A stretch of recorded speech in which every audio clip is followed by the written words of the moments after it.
Wait a minute. Have you heard the strange tales of the Whistler?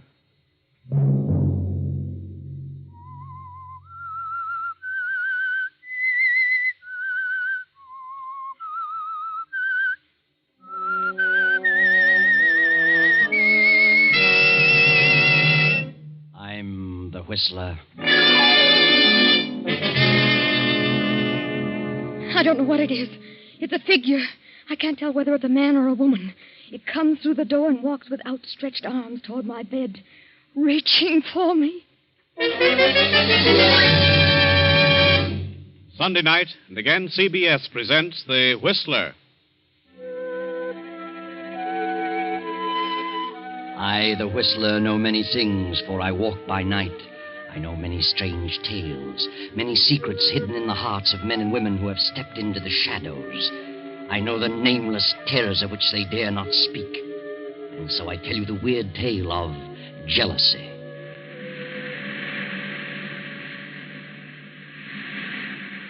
At the edge of the cliff overlooking the sea sits a gray stone mansion, weather-beaten by the storms of several decades. To this mansion, Gilbert Durant brought his bride, Lucia. That was 4 years ago. Gilbert and Lucia were quite happy until last year, when Lucia's half-sister, Beverly, came to live with them. And gradually, something began to happen. At first, Lucia realized that Gilbert's ardor was beginning to cool. He became more absorbed in his writing. Then she felt the cold clamminess of the stone structure almost creep about her and clutch her. Fear grew in her mind, a fear that nearly took her breath.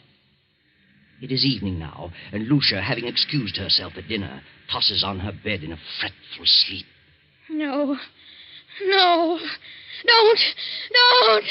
Get away from me. No. What's wrong? Benton, come in.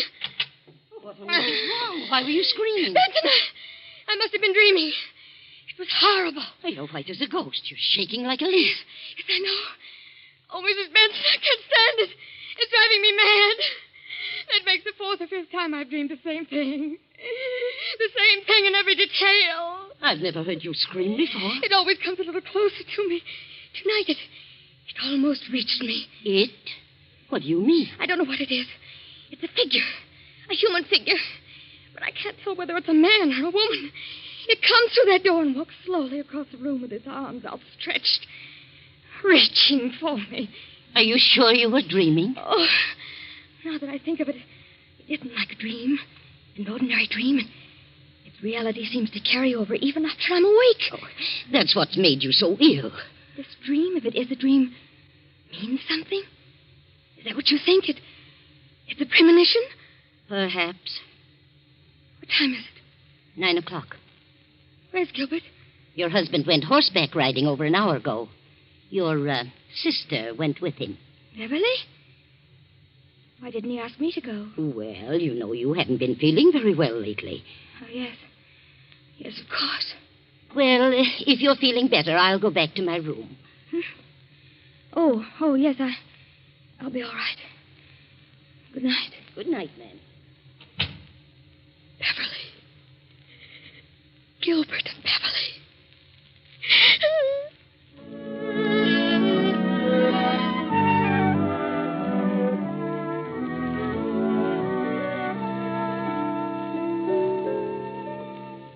Lucia lies for a while, staring wild-eyed at the patch of moonlight on the bedroom door.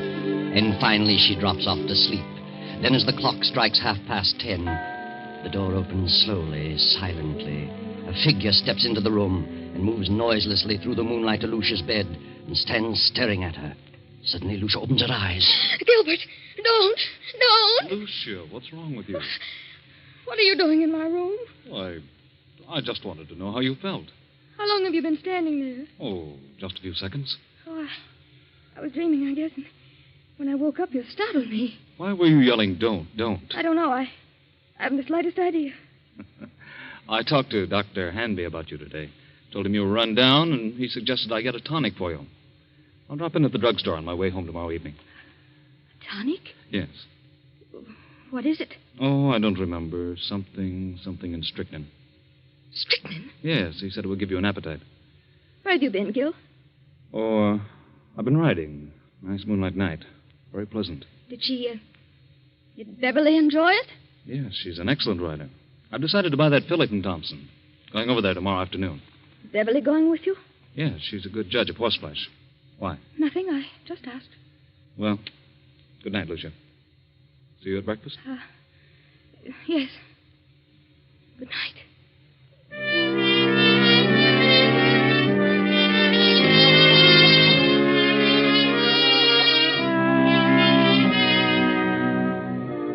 Lucia waits till she hears her husband turn out his light, then slips quickly to her door and quietly down the stairs to the library. With every beat of her pulse, she hears Gil's words. Something in strychnine. Something in strychnine. She snaps on the light and steps to the shelf holding the encyclopedia. She runs her fingers down the long line of books, LMNO, P to R. And then she stops and stares in terror. The S to T is missing. Lucia glances wildly about the room, and then she sees it. There on the desk, the missing volume, and open. She rushes to the desk and stares down at the open page. Good Lord! It's true. It's true.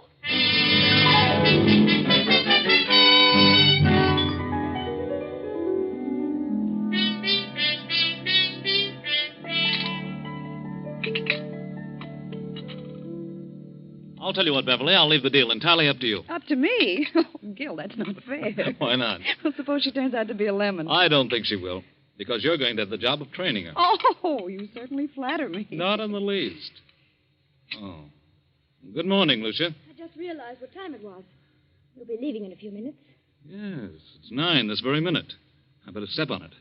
More coffee, Beverly? No, thanks. How do you feel, Lucia? Why, better. Much better. You better eat something. No, I can't. At least some coffee. Yes, I'll have some coffee. I've got to run. See you later, Lucia. Yes, Gil. And I'll see you this afternoon at 2, Beverly. Yes, I'll meet you in town at 2. Oh, Gil, don't forget Lucia's medicine. I won't. Goodbye, Lucia. Are you meeting Gil in town, Beverly? Yes, he wants me to decide on that filly he's interested in. Where did you learn so much about horses? Well, it seems to be natural. Why don't you get interested in horses, Lucia? Why should I? What are you interested in? Well, I'm interested in a few things. My husband in particular. You don't act interested in anything. Really? If you'll take my advice, you'll snap out of this coma and get some pep. Does Gil like women with pep? Well, no man cares about a woman who sits around and mopes. I think you're a hypochondriac. Do you? You should do something about it. I intend to. I intend to do something about it. I'm glad to hear it. Get out and do things. Play games, golf, tennis, swim, and ride. Maybe this medicine will fix you up. You know all about it, do you? What is it? Oh, I don't know. It's a tonic, a builder-upper. I wish I could believe that. At least you can try it. It won't hurt you. No? I wonder.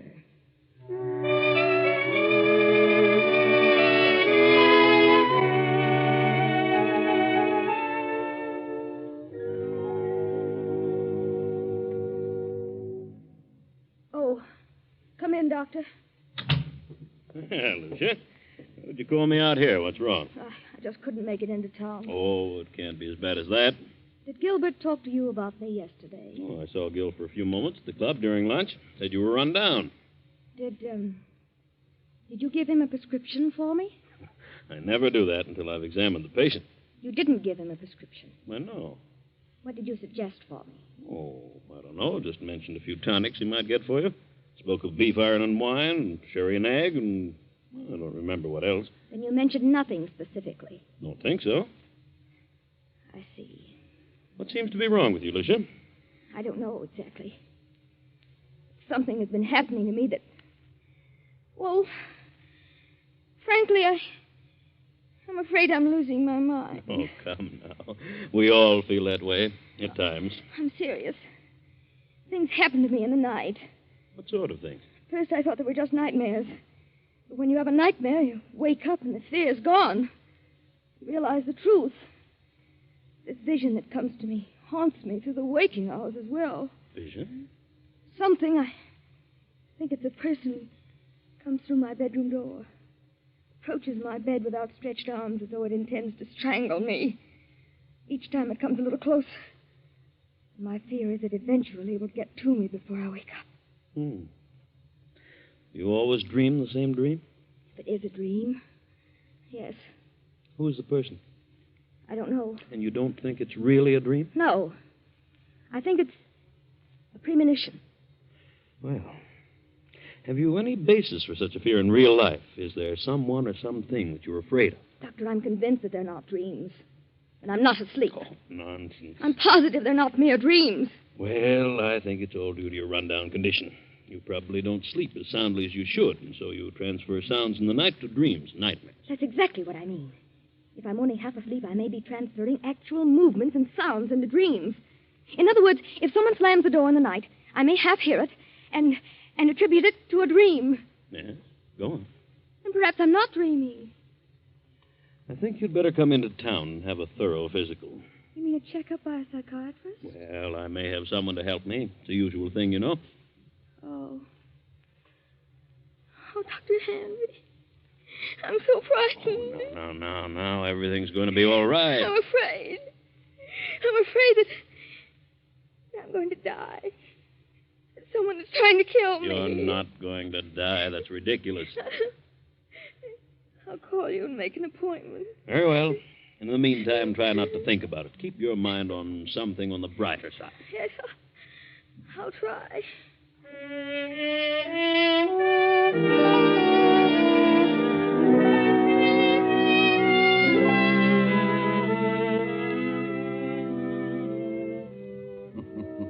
Yes, try, Lucia. Try hard to keep your mind on something brighter.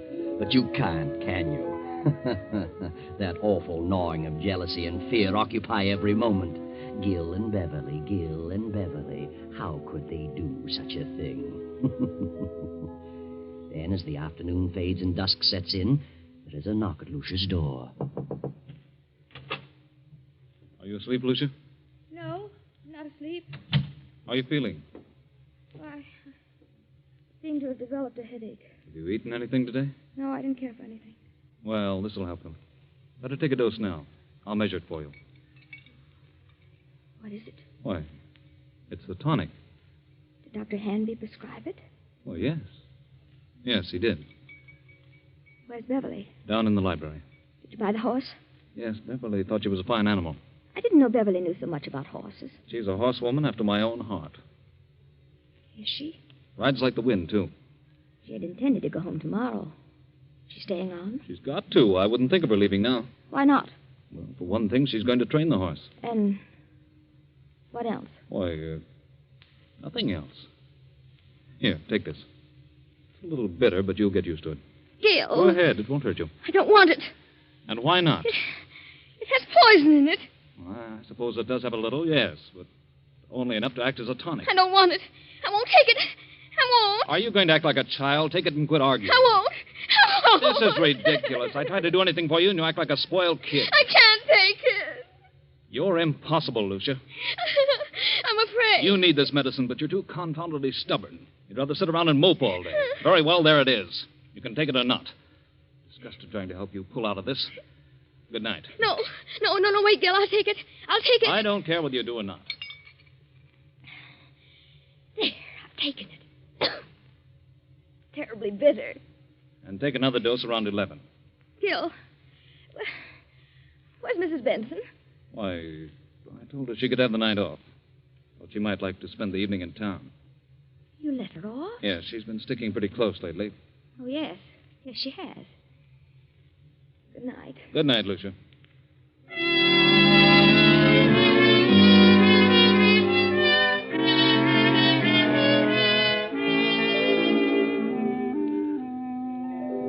What's wrong, Gil? You look upset. I am. Lucia didn't want to take it. No? Why not? She's afraid of medicine. What are you going to do? She finally took a dose of it. If I know her at all, she'll never take another drop.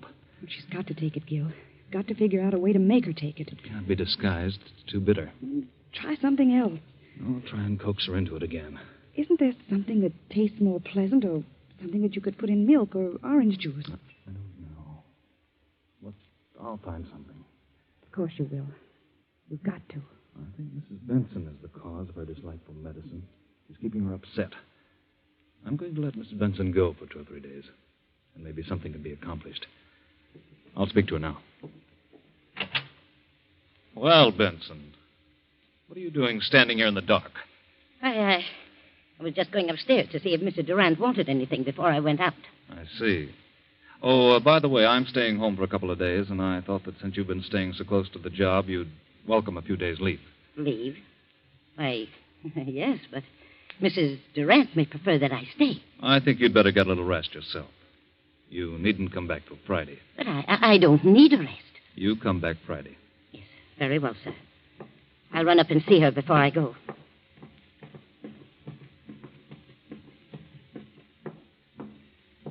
Come in. Oh, Benson. I thought you'd gone into town for the evening. I'm leaving in a few minutes, but I had to see you. Oh, I'm glad you came up. I've got to talk to someone. I know now they're not dreams. They are premonitions. And I know who's trying to kill me. Who?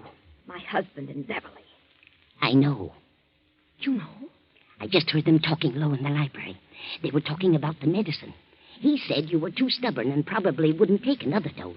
And she said he'd have to find some way to make you take it. Then it is poison. They want me out of the way. I got angry because I refused to take it. Oh, yes, and there's something else. He just told me that he would not be going into town for several days and told me not to come back here till Friday. Good Lord.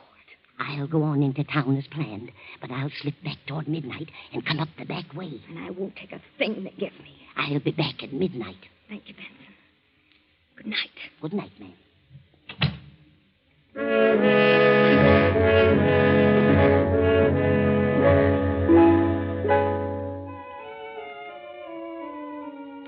A few minutes before 12, Mrs. Benson returns to the mansion. No lights are burning, so she makes her way quietly through the back entrance, slips up the stairs, and taps lightly on Lucia's bedroom door. Mrs. Durant. Mrs. Durant. Then she turns the knob, opens the door, and snaps on the light. Mrs. Durant, are you here? Then Benson steps quickly toward the bed. The bed is empty, but a horrible sight meets her eyes. Blood. Blood all over the bed. They've done it. They've murdered her. Give me the police department.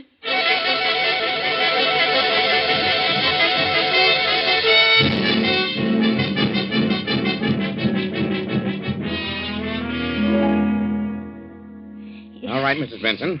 What happened this evening? Well, earlier in the evening, Mr. Durant told me I could have the night off, since I'd been staying close to Mrs. Durant for some time. Mm-hmm. And then later, he said he decided to let me off until Friday. But I didn't want to go, and he insisted. Is there anyone else in the house? Yes, Mrs. Durant's half-sister, Beverly. Did you leave the house? Yes, but I went up and told Mrs. Durant I'd be back about midnight. If you had till Friday, why did you come back at midnight? Because we were both frightened. Of what? Well, Mrs. Durant had been having premonitions that someone was trying to kill her. Who was trying to kill her? She didn't know, but she was terribly frightened. Is that all? No. Her husband tried to get her to take some medicine he had brought home. She refused, and he got angry. How do you know he was angry? I heard him talking about it to Beverly. They were in the library. And he told Beverly that Lucia was very stubborn. And Beverly said that he'd have to think of some other way. Did Mrs. Durant suspect her husband and Beverly of trying to do away with her? Yes, she did. She was convinced that Mr. Durant and Beverly were in love and wanted her out of the way. So you came back tonight because you anticipated that something was going to happen? Yes. The house was dark, so I came up the back stairs, knocked on her door, and when I got no answer, I came in, turned on the lights, saw she was gone, and then I saw the bed all covered with blood. She wouldn't take the poison, so they did it another way. That's what they planned in the library. Where are they now? Any idea? Well, they didn't expect me back tonight, so they've probably gone to dispose of the body, intending to come back here and clean the place up later. I see. Anybody else know about Mrs. Durant's fears? Yes. She talked to Dr. Hanby. I called him right after phoning the police and told him about it. He knows. Dr. Hanby, Captain Rick. What in the world is the meaning of this? From all indications, Mrs. Durant has been murdered and the body disposed of. Doctor, I understand Mrs. Durant told you that she was afraid that something was going to happen to her, that she was going to die. Who told you that? Mrs. Benson here. I see. Well, she did call me in this morning. She'd been having strange dreams. Premonitions, she called them. I called them hallucinations. Who did she think it was? Well, she couldn't tell whether it was a man or a woman, but someone was always approaching her bed with outstretched arms, trying to choke her. Do you think it was more than a dream? Well, she was a sort of hypochondriac. I asked her to come into town where I could give her a thorough examination. I didn't take her story too seriously, but, well, this certainly puts a different slant on the entire picture. Yes, we haven't found the body. I have men out searching now. We'll find it. Well, here's Mr. Durant and his sister-in-law. They found him about a half mile down the beach. How are you, Durant? What in the world goes on here? Oh, what's wrong, Doctor? Take a look at that bed. Good Lord, what's happened? Lucia, where is she? We thought you could enlighten us on that point. What do you mean? Is she dead?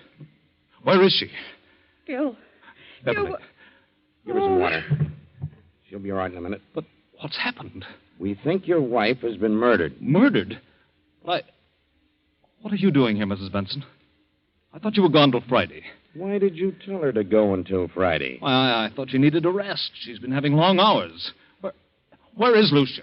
Where have you and your sister-in-law been? Why, I slept upstairs and saw Lucia was asleep, so we decided to take a little ride down the beach. It was still early. Didn't take anything with you? Certainly not. What do you mean by that? What would we take? I don't know. I just asked. Did you two try to get Lucia to take some medicine? No. Wait a minute, Beverly. That won't do any good. Yes, we did. She was run down and needed a tonic, but she refused to take medicine. Why did she refuse? I don't know. Maybe she was afraid of being poisoned. That's ridiculous. Why should I want to poison her? I loved Lucia. How long has your sister-in-law Beverly been here with you? Why, I don't know. It's quite some time. Just a minute. Are you inferring that Gil and I'm not inferring anything. I'm merely asking questions. Well, whoever suggested such a thing is lying. Why, Gil and Lucia... Just a moment, Beverly. Mrs. Benson, what have you been saying? What did you tell them? I told them the truth.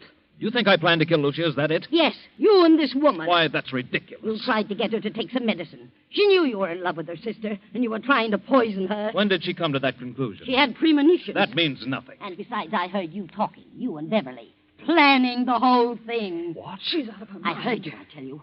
When you realized Lucia wouldn't take the medicine, Beverly said you'd have to think of some other way. Some other way to what? To get rid of her. What else? This is the most amazing thing I ever heard of. Dr. Hanby, you know better than this. Do you think I had a reason back of wanting to know about various medicines? No, I didn't. Not at the time, but now... Now what? Well, I'm sorry to say it all adds up to something suspicious. Seems more than just coincidental.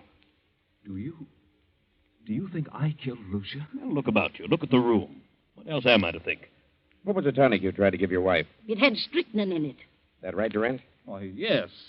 It was one of the things Dr. Hanby mentioned. It was iron, quinine, and strychnine. Did you mention that, Doctor? Well, I suppose I did. It's a commonly known tonic. Did you add anything else to it, Durant? Certainly not. How about it, Sergeant? What's the report? Why, the bottle contained iron, quinine, and strychnine, and a heavy content of arsenic. Arsenic? But it isn't possible. I put nothing in it. Where would I get arsenic? Well, it was in there just the same. Good Lord, Doctor, it isn't true. You know it isn't. I hate to say it, Gil, but the evidence looks bad for you.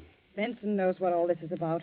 She's lying. She knows Gil wouldn't do such a thing. She's back of it all. Why? I don't know, but believe me, I'll find out if I have That'll to... do. Under the circumstances, I think you'd all better come down to headquarters so we can keep you separated. Come on. And no more talking.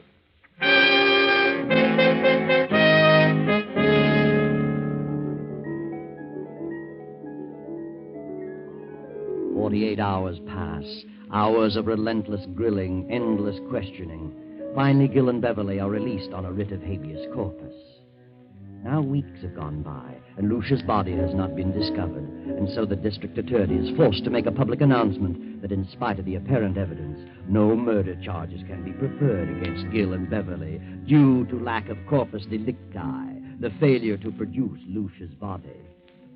Now Beverly and Gil are in the library. Beverly, I want you to know how wonderful I think you've been, the way you've stuck right beside me through this thing. I know it's been a trial for you, and, well, you're one girl in a million. Thanks, Gil, but it isn't over yet. They won't stop their search for Lucia's body, and if they find it, we haven't a chance. I know, but what can we do about it? Well, why couldn't we leave the country? Together? Not necessarily. They'd be sure to follow us. We could go separately in different ways, and... And meet someplace later on? Is that what you mean? Yes, that's what I mean. That seems a bit mad. That would equal an out-and-out confession. But, Gil, if they find Lucia's body, we haven't a chance. It's too strong against us. We never could come back, Beverly. Oh, what of it? I don't want to die, Gil, and I don't want anything to happen to you. Beverly, I don't know what to say. I'm frightened, Gil. I can't stay here with such horrible fear hanging over me. I'll go mad. If you don't go, then I will. I'll leave tonight. Please, Beverly, I need you more than ever now. Please don't go. Don't worry, Gilbert.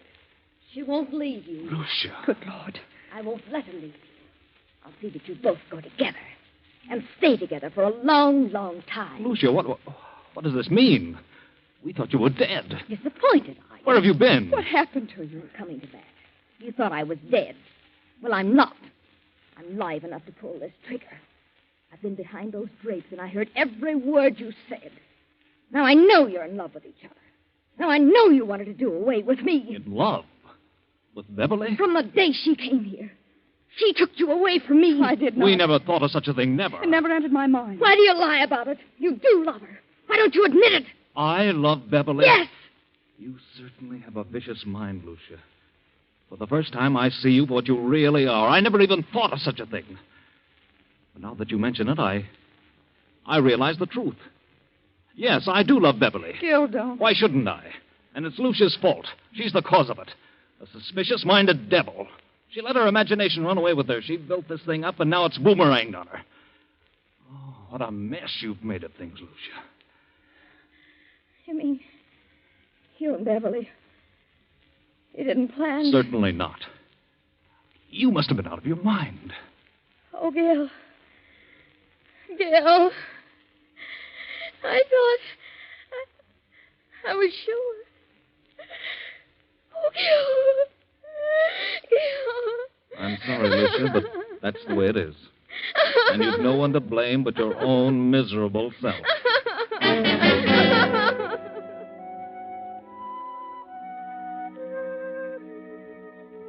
No one to blame but her own miserable, jealous, suspicious-minded self. Lucia planned the whole thing from the beginning. She thought they were in love, thought they were planning to kill her. Lucia never had a dream, never had a premonition. She planted that in the housekeeper's mind and in the doctor's. She put the rat poison in the tonic. She put the bedroom in disorder, cut herself and smeared blood on the bed, and then disappeared. But when she read that they couldn't bring a murder charge without the body, she came back to kill Gil and Beverly herself. You see, Lucia didn't know about that little article in the law called Corpus Delicti.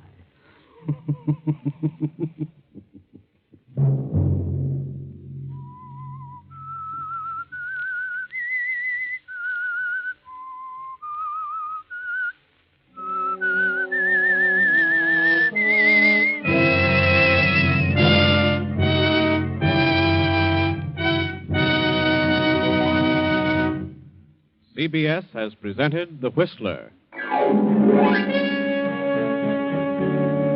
Original music for this production was composed and conducted by Wilbur Hatch. The Whistler is written by and directed by J. Donald Wilson and originates from Columbia Square in Hollywood. Next Sunday, 9:15. I, the Whistler, will return to tell you the eerie tale of Back from Beyond. Good night. This is the Columbia Broadcasting System.